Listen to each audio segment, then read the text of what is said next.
to'ylarga har kim har xil anaqada boradi, bilasizlarmi? Masalan, kimdir majburiyatdan boradi, kimdir o'yinga tushgani boradi. Menga o'xshagan odam yemoq ichmoqqa boradi. Mana shu tiqib kelsam bo'ldi, men qornimni to'ygizib.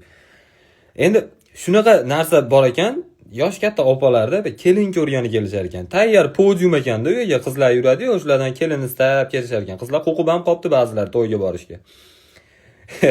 O'tashni qizi voqea bo'ldi. Hali joyda turibman, haligi to'yda markaziy banki bo'ladigan joy bor-ku, bitta baquvvat ovozi ham baland hola o'tiradigan joy. Hali kelgan sevatga qarab, ichidagi narsasiga qarab narsa solib beriladigan joy bor-ku, bilasizlar? Endi yeydigan narsalar hammasi ashidaligi uchun shu yaqinroq joyda turibman. Bitta opa oldimda turibdi. Bitta qiz shunday o'tdi. Rosa kelin qiladigan qiz bo'lib qopti-a dedi.